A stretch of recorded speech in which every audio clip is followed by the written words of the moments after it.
This YCN segment is brought to you by Bubba's Bar and Grill on Lake Sunapee in Newberry Harbor.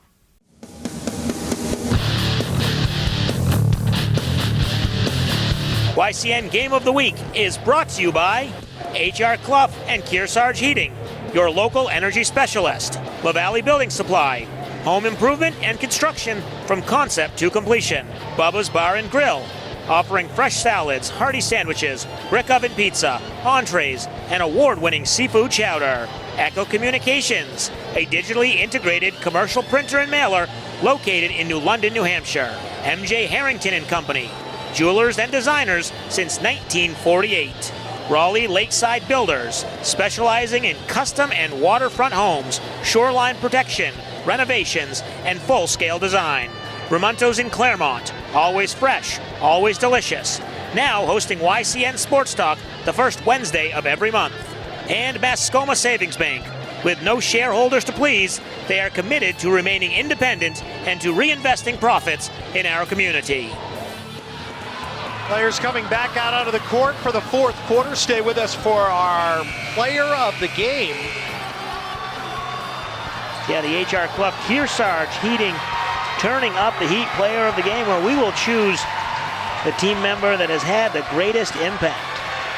Matt Simcoe's had a pretty good impact for Hollis-Brookline through three quarters. Yeah, he has. He had 6 points in that third quarter. Add to his total, which he now, as you mentioned, has the 10 points. Or, excuse me, 12. 14. 14 now, yes. 14 points, 13 rebounds. It's going to be Oyster River ball here. The Bobcats, Jeremy, I think are going to have to make the most of almost every single possession here. Hollis will try to slow it down. Morrill takes the handoff, no good on the drive. Oxford had a hand on it, but it winds up another rebound from Matt Simcoe. And they just have to figure out a way after they stop the first shot or contest the shot to box out and get the rebound. Van Knet tapped it through, but Dowling couldn't finish it. Rebound Landrigan for Oyster River, who's been very quiet offensively in the game. Morrill comes back around, left side looking for Max Lewis. Lewis had the game winner the other night, hasn't scored tonight. That one is short for Morrill. Had a good look at it. And a near steal by Lewis out of the wing. Knocked out of bounds into the scorer's table. Well, I'm sure we'll see them be aggressive in this final frame. 7 minutes to play, down 9. Couple stops and scores. We've seen they can string a little bit together, but it's going to come down to that offensive rebounding. How many second chance points will the Cavaliers get? Swing it left side to Van Knet. Tipped. Lewis into the backcourt. Simcoe went to go get it. Comes back up top. Brackett, the free throw line in the lane. Offensive foul is called on Jonathan Brackett. His second. The defensive rotation there. Almost had Hollis-Brookline trapped on the tip, but they were smart enough to make sure they had the paint covered and drawing the foul.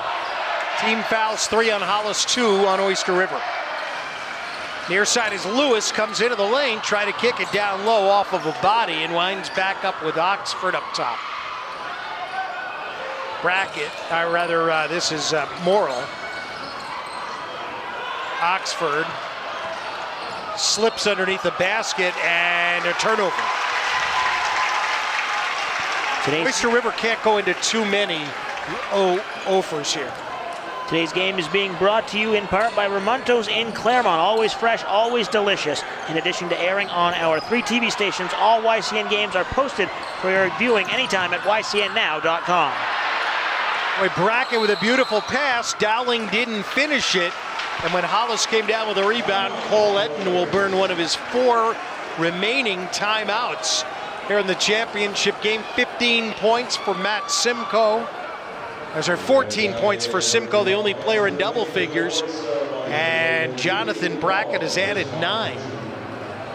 39-30 with 6:03 to go. Hollis has won 1 title since moving up to this division.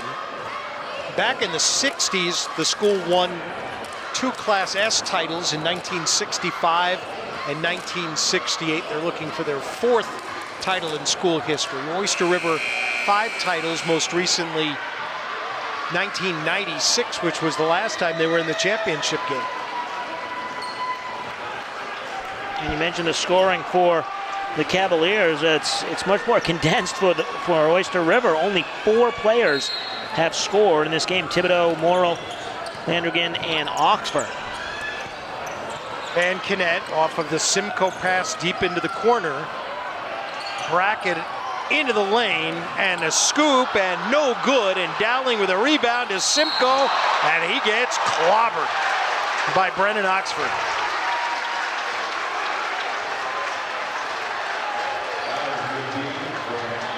Two on Oxford. Simcoe 2 free throws. His first trips to the line in this one.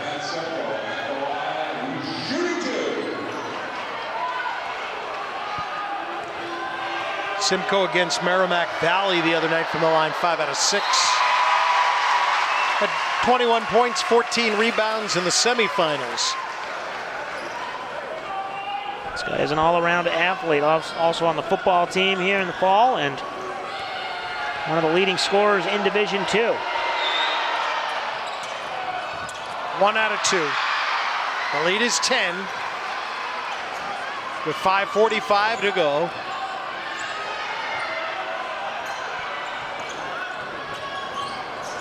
OR down 10, can't really afford to be too patient. Try a 3 here, comes up well short, and another 1 and out. Yeah, these empty possessions can't take a lot of time, and that's where it comes into play. No shot clock here in New Hampshire, this 10-point lead.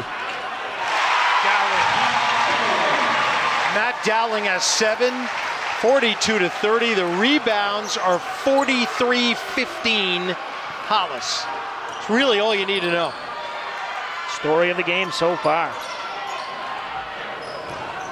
Morrill right side. Landrigan is double teamed, gives it back to Morrill, and he finishes with the right hand. 42-32. OR will press. Snyder leads a 3-on-2 break all the way through, no good. Dowling with a rebound. And he's tied up. This will be Oyster River ball. Yeah, and you mentioned the rebounding. You look at the second chance points, and 16 to 6, or 16 to 6, I believe, obviously in favor of Hollis-Brookline. That's the difference, 10 more, and that's the spread we have right now, 42-32. OR got the stop, but now they need points the other way. Down by 10, 4.5 to go. Landrigan going to his left, no shot. Oxford comes right side to Thibodeau. Look at how hard they're working just to get 1 up. Thibodeau cannot save it on the end line.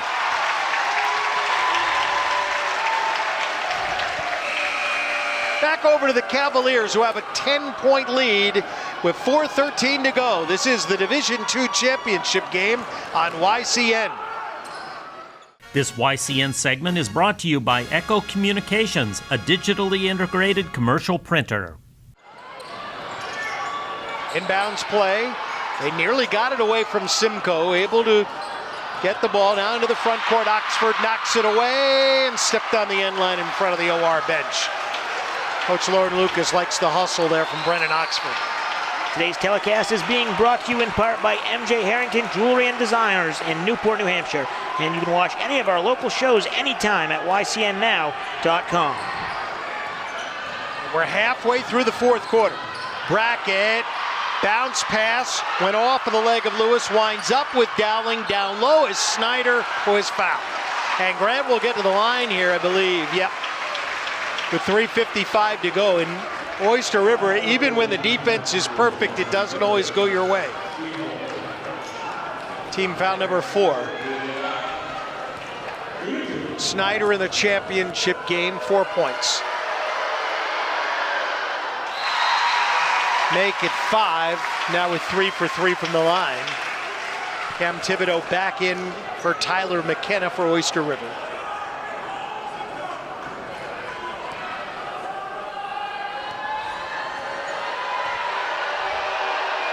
Snyder. Two makes. 44-32, Hollis-Brookline. Thibodeau over to Landrigan. Looking down low, Simcoe got a hand on it, knocked it away, a steal. And then Van Kennett is going to be fouled by Landrigan. Yeah, Landrigan, good aggressiveness, but just drove it in too deep, and then he had nowhere to go. He tried to bail out across the paint, intercepted, and then the foul after the turnover, just frustration, being a little too aggressive, and we're coming down to inside 4 minutes, down 12. Got to come up with some stops and scores if we're the Bobcats. And OR goes to the pressure. Simcoe with Dowling down low, and Dowling comes up a little bit short and then commits a foul. Second on the senior Matt Dowling.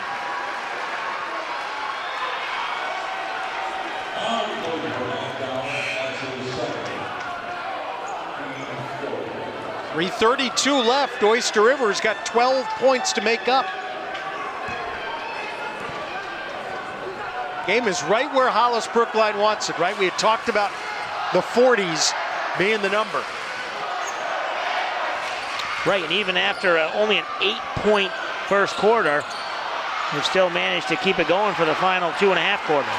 Lewis missed a three, and even after the long rebound came back out, Hollis comes away with it, and Simcoe comes into the front court, and a timeout called by Coletton, I believe, of Hollis-Brookline. There was a foul as well, and the question was which came first.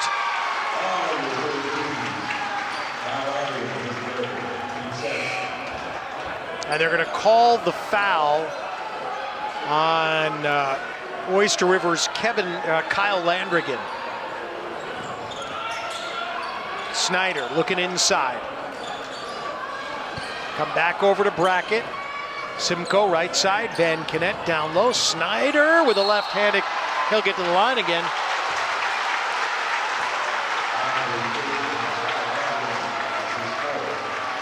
As Hollis-Brookline now is ensured that they will shoot free throws on every foul the rest of the game. This is a two-shot foul.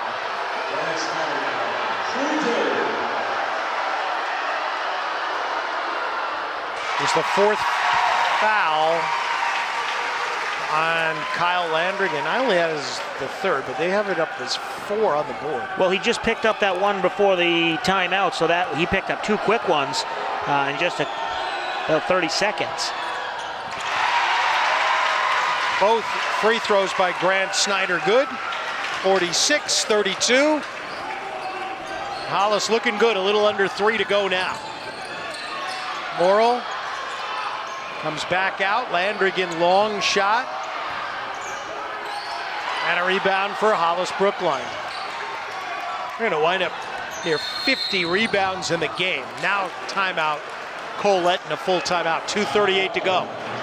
It's Hollis 46, Oyster River 32, a 14-point lead late in the championship game. Coverage provided by YCN. This YCN segment is brought to you by Harris Family Furniture in Plymouth, Laconia, and Chichester. Bob Lippman and Jeremy Stout back at Lundholm Gym on the campus of the University of New Hampshire. This is the final basketball game of the year in New Hampshire. This YCN scoreboard sponsor is LaValley Building Supply, home improvement and construction from concept to completion.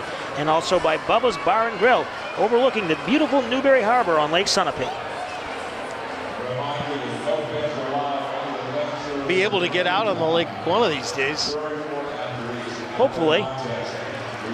But it's been a great basketball season, and as we were talking before, if Hollis-Brookline is able to hold on, you would say this will be the first #1 seed in any of the division. Second #1 seed? Second, because Portsmouth just won. Right. As the #1 seed before this. But coming into today, we'd not had a 1 win. And I won't even mention about #1 seed in Cavaliers, which we had talked about before the game in the NCAA tournament. This #1 seed is in pretty good shape right now. Van Kennett, though, lost the ball. Morrill carried. They're going to call that? No, they're going to give him 2 shots. Looked like it was a couple of steps there, but He'll go to the line. Foul on Jonathan Brackett is his third. Well, this is what Hollis just does not want to stop the clock and give Oyster River an opportunity to put points on the board without the clock advancing. Hollis got a nice game going here.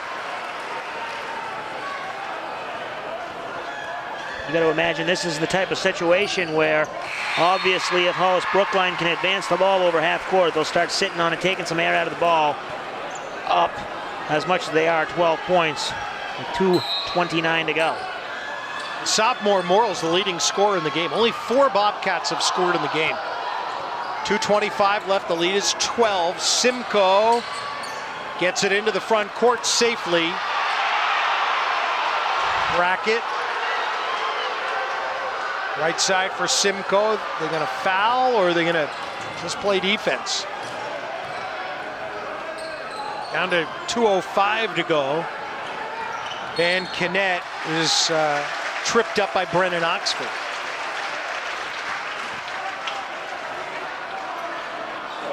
Well, basically right there, 27-second possession. They'll get the ball back. I believe they'll go to the free throw line. Cole Etten can get the championship here. He'd have 2 titles in 4 years before his 30th birthday as head coach. Not bad at all.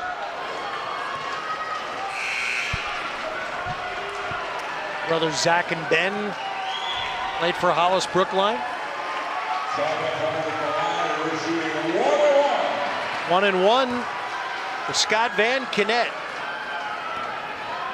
And if the Cavaliers make some free throws, and they are 9 of 10 tonight, 10 of 11.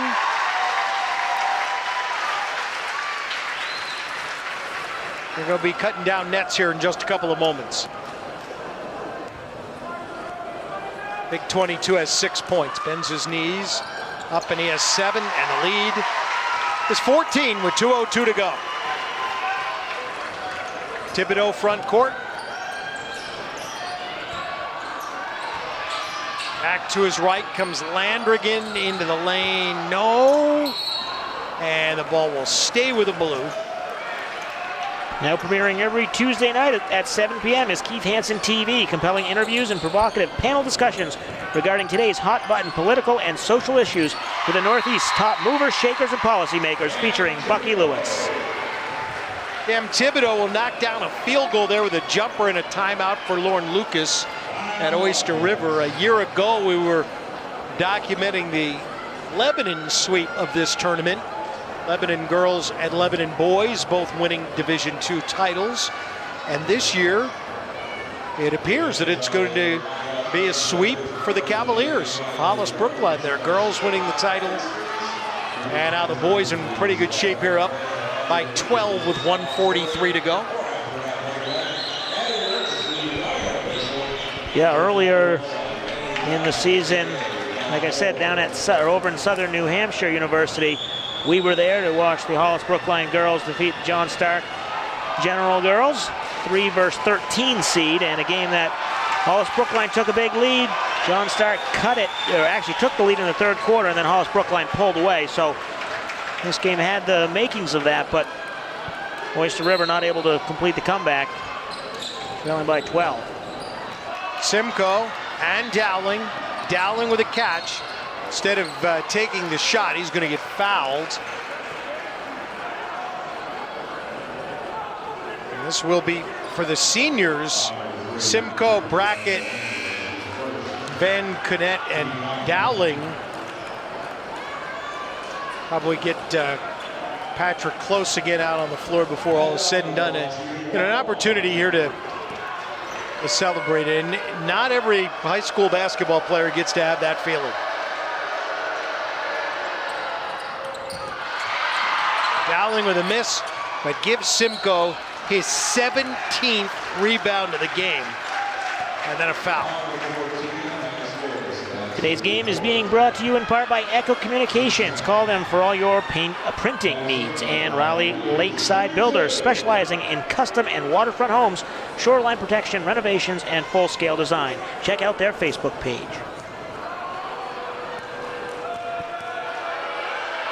Simcoe bends his knees, first one up and good. And I hate to take away the big drama and buildup of your player of the game, but I think you can go ahead and name Matt Simcoe your player of the game now. Yeah, the H.R. Clough, Kearsarge Heating turning up the heat, player of the game. As you mentioned, Matt Simcoe, a great effort in a championship game, just completely dominant from start to finish. Joe Morrill hits another hoop for Oyster River and another Bobcat timeout with 1:29 left. We'll take the break with a score: Hollis-Brookline 50, Oyster River 38. You're watching coverage of the Division II championship from UNH's Lundholm Gym on YCN. This YCN segment is brought to you by H.R. Clough and Kearsarge Heating, your local energy specialist. 1:29 remaining in the fourth quarter. We've just named Matt Simcoe the H.R. Clough Kearsarge Heating Oil player of the game. The reason why: 7 of 10 shooting, 17 points, 17 rebounds for Matt Simcoe. And Hollis is plus 29 in the rebounds in the game, 47 to 18. And here is Simcoe still on the floor. And you know what this is? Cole Letton going to let him be part of the pig pile, I imagine. Will develop in just a couple of minutes. Grant Snyder fouled by Joe Morrill. Well, it definitely played out partly as we expected. The inside presence of Hollis-Brookline was there. Unfortunately for Oyster River, their part of the ball game didn't show up. They're shooting, running and gunning, as we see the free throw there. But really, as you mentioned, not a lot of bad basketball by Oyster River, just giving up too many second chance points, and their shots just weren't falling. Snyder with a chance to get to double digits in the championship game, and does. He's at 10, 52-38 with 1:18 to go. Morrill comes over right side. Oxford is short. Another rebound for Simcoe, and he's going back to the line.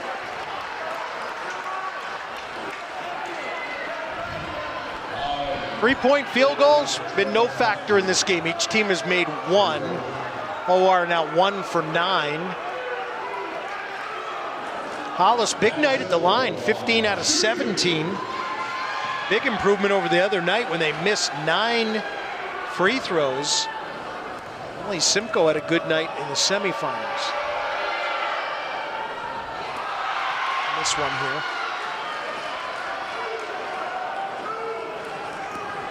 Hollis again, points in the paint. That's what this team has been all about.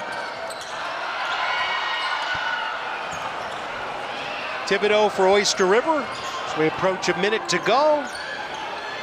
Shot no, Simcoe rebound. Trying to kick it out to Brackett, and will. Snyder will get fouled in the backcourt. Well, they're not going to give up on this one. Down 14 inside a minute. Gonna put them to the line. Both coaches have gone with the lineups which have gotten them here. We have 2 points scored by a bench player in the championship game. First is good for Grant Snyder.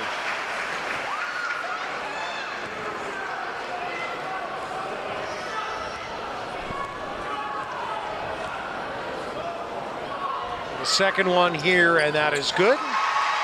2 free throws, 54-38. Biggest lead of the game for Hollis-Brookline comes in the final minute. Grant Snyder just living at the line today, 10 for 10 from the free throw line, including 8 for 8 in this fourth quarter.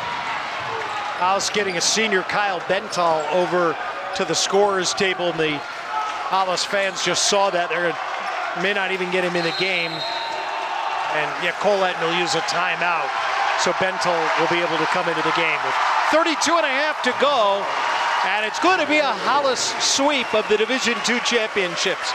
Cavaliers lead here 54-38. Keep it here. Yeah, I mean, really, this Hollis-Brookline team, from start to finish, that first quarter, winning the first quarter 8-3, they figured it out the other 3 quarters, obviously able to score 46 points combined in the other 3 quarters to get them to 54. On the other hand, Oyster River not really doing much. They've only scored 35 since that first quarter, but that first quarter put them in the hole they just could not get out of.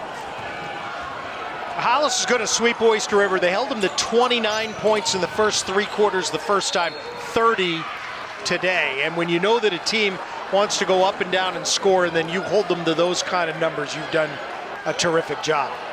Yeah, you've done your job, and you get as many second chance opportunities, 18 second chance points off of 20 offensive rebounds. That's almost low. That's almost too low for 20 offensive rebounds. Right, you figure those putbacks should be pretty easy. Exactly. Usually you have a little bit higher ratio there, but Brennan Oxford just fouled out there for Oyster River. And again, you talk about terrific athletes in the state of New Hampshire. Keep an eye on Brennan Oxford. Remember, he played in the basketball championship game. Simcoe comes out of the game. Brackett out of the game for Hollis-Brookline. Van Kennett makes the 2. It's 56-38. 21 seconds left. Morrill gets to 20 points. Is half of his team's total with that hit. McDormand, the other senior, into the game, along with Bentel. McDormand to the free throw line, trying to dribble it out, and here's the final seconds of the championship game, and Hollis, the 1 seed, holds serve. The Cavaliers are the D2 champs. They beat Oyster River 56-40. A fun game and a terrific season by HB Jeremy. All year long we had heard about how deep and talented Division II was. There was no clear favorite, but Hollis established themselves middle of the season, and they win 15 games in a row, including the finals. Yeah, they come right out of the gate. They dropped their first one at Co-Brown, 65-39, but the only other loss the rest of the way was, as we mentioned in the pregame, up in Lebanon, where they dropped a 58-43 game. They beat Kearsarge on the road. They beat everyone else, obviously, except those 2 games. And this Hollis-Brookline team finishing off with a championship win here on the campus of UNH. Oyster River, terrific season. Again, they won 2 games last year. They fell just a little bit short in the championship today for Coach Lord Lucas. Sophomore Joe Morrill finishes with a team-high 20. And for Hollis-Brookline, the numbers impressive for our player of the game, Matt Simcoe. 17 points, 19 rebounds, 12 for Grant Snyder, 9 each for Jonathan Brackett and Scott Van Kennett, 7 for Matt Dowling, 2 for Tyler McDormand. Also playing in the game, seniors Patrick Close and Kyle Benton. Yeah, exciting finish there. Exciting game, great basketball season. Obviously, Hollis-Brookline taking the championship 56-40.